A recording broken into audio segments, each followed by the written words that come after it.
Të dashur shqiptar, është zbuluar qyteti i lirë Troizen në Greqi. Grekët ja kanë ndruar emrin qytetit 6 herë. Por për herë të fundit vendosën ta mbajnë emrin Troizen, megjithëse nuk ka asnjë lloj kuptimi në greqisht. Lidhet me fjalën tre në shumës. Nuk ka fjalë të tillë në greqisht. Është quajtur para greke, pellazge, por unë kam gjetur këtë fjalë pikërisht në poemën Iliada të Homerit. Gjë më e bukur është se unë kam zbuluar dhe monedhat e qytetit Troizen dhe vlera e këtyre monedhave ka arritur shifra astronomike për shkak të filmit tim. Sepse ky emër Troizen është përmendur vetëm 2 herë në Iliad. Dhe është emri i qytetit të lashtë Pellazg. Tani çfarë gjuhë flisnin pellazgët? Pra del ajo që kam thënë unë, që pellazgët kanë folur një dialekt iliro-helen, por jo grek. Por kanë qenë pranë grekëve, është e vërtet. Tani fakti që grekët nuk e shpjegonin emrin e qytetit, shpjegon arsyen pse ata ndruan 6 herë emrin e qytetit. Nuk ka ndodhur ndonjëherë. Grekët kanë ndruar emrin e qytetit 2 herë. Nga emri i lirë, gjithmonë i kanë bërë grek, modern. Që është greqishtja e Atikës, dhe grekët nuk e dinë që janë folur në Hellad 12 dialekte të regjistruara deri në shekullin e 21 dhe me fillim në shekullit e 21 me botimin e fjalorit të gjuhëve indo-europiane nga unë, falas në internet, janë zbuluar 25 dialekte me alfabetet e tyre të veçanta. Gjuhë komplet të ndryshme nga njëra tjetra, një lloj si gjuhët romane, italishtja, frëngjishtja, portugalishtja, spanjishtja, që vijnë nga latinishtja. Këto ishin gjuhët që quheshin para greke, janë degëzime të gjuhës nën, helene. Pra nuk janë para greke, nuk ka popull para grek dhe kjo vërtetohet me qytetin Troizen, që grekët se kuptojnë.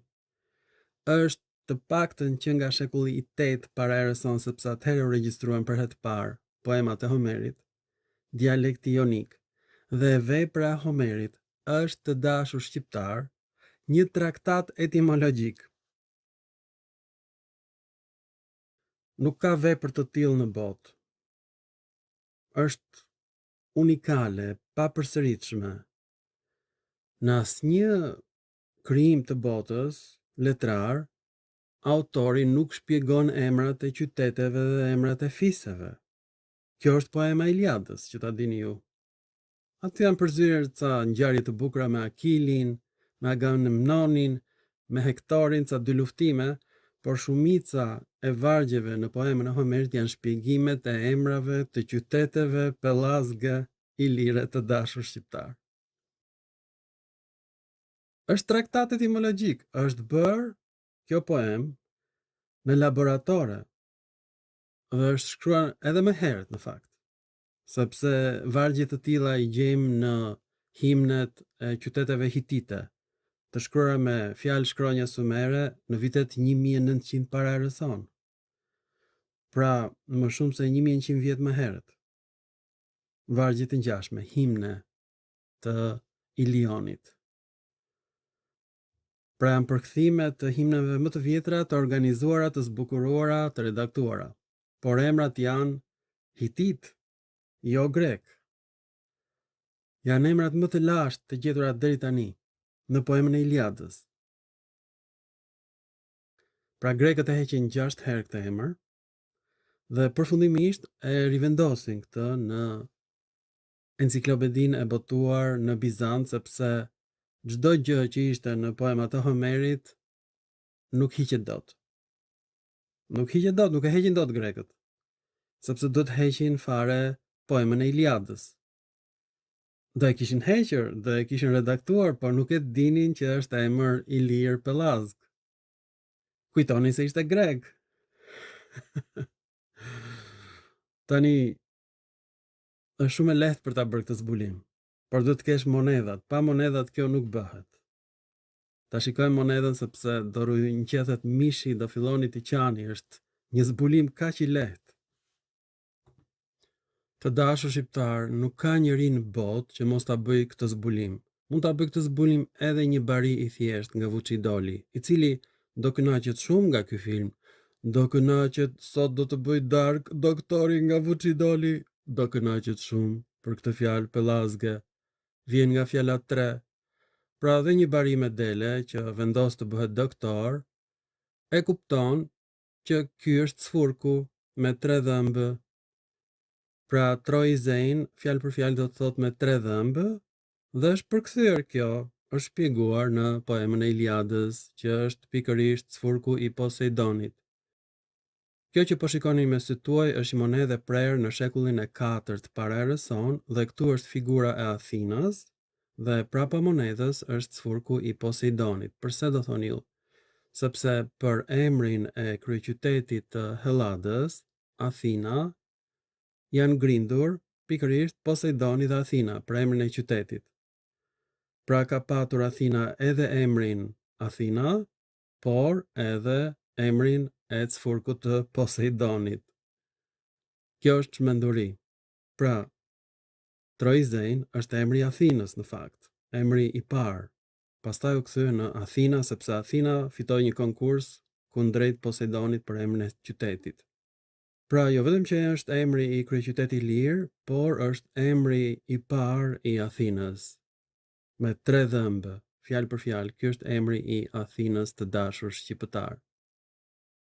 Tani në monedhë gjenden vetëm 3 shkronja, tro, që është shkurtim i shumësit në numrin 3, troi, dhe zenion është fjalë diminutive, përkëdhelse në ilirisht, me mbaresën ion, për shembull Delminion nga fjala dele, kryeqyteti i Dalmatëve.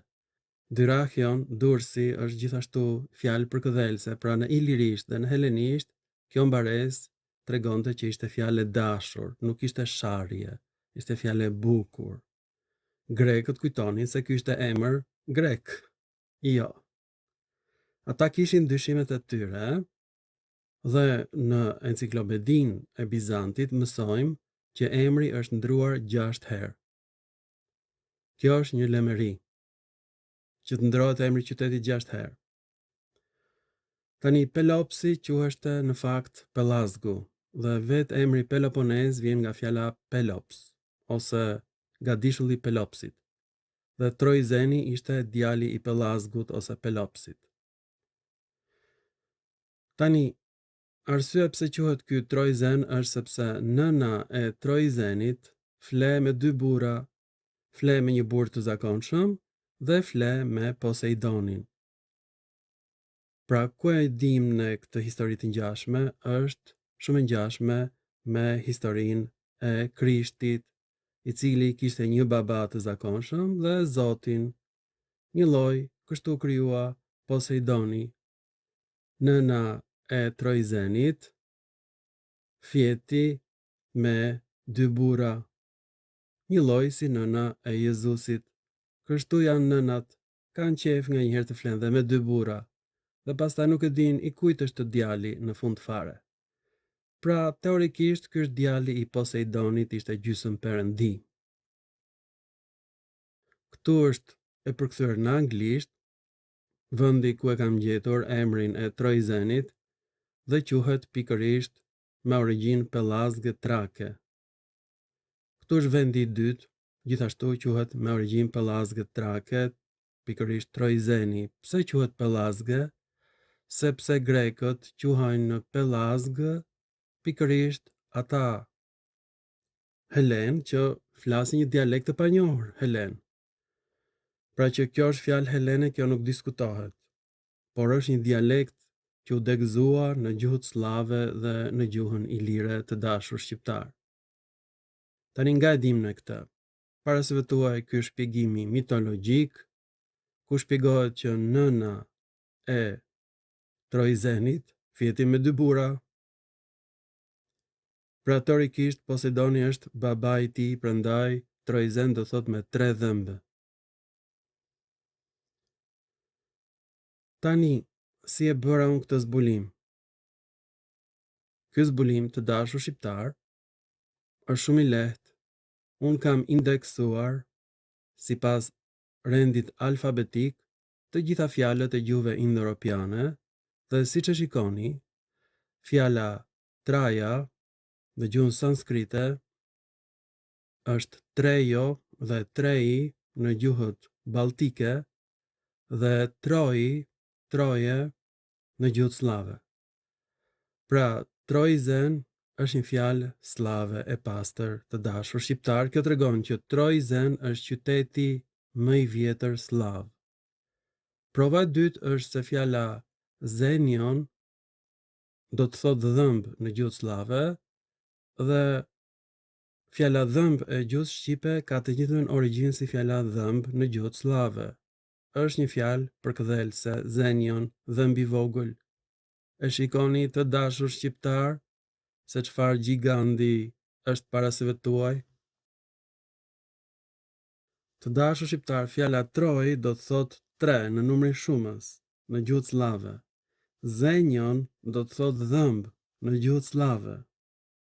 Në numrin shumës është treshi në gjuhë slave dhe dhëmbi është në gjuhë slave.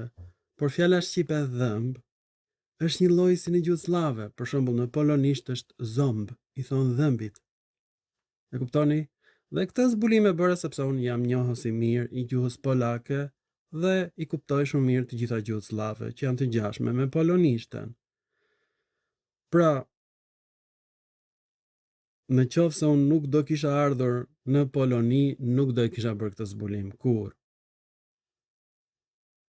Pra, jam në kulmin e varfërisë, por e ndjej veten njeriu më të pasur në botë, sepse kam zbuluar qytetin Pellazg, Troizenion, që është fjalë përkëdhelëse në helenisht dhe ilirisht. Kjo fjalë është krijuar përpara se sa të ndahej degëzimi i gjuhëve slave në gjuhën ruse, gjuhën polake, gjuhën serbe. Pra, gjuhët slave kanë lindur në Hellad. Po ashtu edhe gjuhët gjermanike dhe gjuhët kelte dhe gjuha ilire janë degëzuar të gjitha në gadishullin ilirik. Ky është një zbulim shumë i madh. Grekët e ndrojnë këtë emër 6 herë. Është e regjistruar 6 herë. Më në fund nuk kanë nga ku shkojnë sepse çdo gjë që është në Iliad ata nuk e mohojnë dot dhe kanë rivendosur këtë emër në enciklopedinë e Bizantit. Është dhe sot e kësaj dite qytet në Hellad, nuk e ndryshojnë dot. Nuk e ndryshojnë dot, është në Iliad. Është qytet slav i pastër. Është numri 3 në gjuhët slave. Po përpara se sa gjuhët slave të ndaheshin në gjuhë të veçanta. Kjo është gjë më e frikshme. Ky qytet slav i lirë tregon që gjuhët slave dhe gjuha ilire kanë dalë nga një degëzim i përbashkët. Pra slavët janë vëllezërit tanë, edhe motrat tona, slavët. Prandaj doktori sot do bëj fest. U kënaq familja Bulatovic, jemi vëllezër. Këtë ka nxjerr fjalori i gjuhëve indo-europian. Është e vërtet. Keltët, gjermanët, slavët, helenët janë vëllezër me shqiptarët. Është e pamohshme këtë, se kam thënë unë, kanë thënë autorët e fjalorit indo-europian. Kjo nuk ju pëlqen shqiptarëve. Por fakti që ky është sfurku i Poseidonit me 3 dhëmb dhe fjala dhëmb është e një llojit në shqip dhe në gjuhë slave. Fjala 3 është e një llojit në shqip dhe në gjuhë slave. Është një emër shqiptaro-slav i pastër, por që nga shekulli 8 para Erëson. Kjo është gjë më e frikshme dhe kjo është gjuha pellazge e pastër. Është një degëzim helen. Helenët se kuptoni, nuk është gjuhë para greke, nuk ekziston para greke, kuptoni apo jo? Është degëzim helen. Dhe ky emër lakohet sipas lakimit helen. Është i pastër si fjalë. Helene, por kuptimi është në gjuhë slave dhe në shqip. Kjo rrezon të gjithë historinë e Helladës. Pra, çdo gjë që ishte me origjinë ilire, slave, shqipe, helenët e quajnë paragreke, barbare, por nuk është barbare. Ishin një degëzim helen. Ata flisnin në gjuhën e përditshme me fjalë që lakohen në helenisht. Pra, kjo është fjalë e një fjalori të një populli që fliste helenisht. Por fjalët nuk kuptoheshin nga grekët që flisin dialektin e Atikës, dhe ata thonin jeni pellazg. Pra kemi provën që pellazgët janë popull indo-europian, sepse mendohej që nuk ishin indo-europian, por flasin një gjuhë slave ilire, përpara se këto gjuhë iliro-slave të ndaheshin në gjuhën slave dhe në gjuhën shqipe arkaike. Pra fjala dhëmb është në gjuhë slave, në gjuhën shqipe kopje, fjala tre është në gjuhë slave shqipe kopje. Kjo është figura e sfurkut të Poseidonit, kështu shpjegohet në Iliad 2 herë. E kam të regjistruar, por kështu shpjegohet edhe në enciklopedinë e Bizantit të dashur shqiptar. Këto unë sapo i kam botuar në Akademia Edu, mund ta merrni si dokument atje të plot. Dhe këtë zbulim mund ta bënte edhe një bari nga Vuçidoli. Thjesht duke parë monedhat, thot ky është sfurku me 3 dhëmb. Troizen. U kënaqet tani. Kush janë pellazgët? Flisin një gjuhë të ngjashme me shqipen dhe me gjuhët slave. Ju faleminderit për vëmendjen dhe mirupafshim të dashur pellazg në filma të tjerë shkencor. Ta gëzoni cfurkun. Futeni cfurkun ku të doni. Ngrini po të doni një piramid, një mullar, me barë, me cfurkun, me 3 dhëmbë, po s'keni nga shkoni sepse kjo fjalë është në poemën e Iliadës. Pellazgu shqiptari, mirupafshim!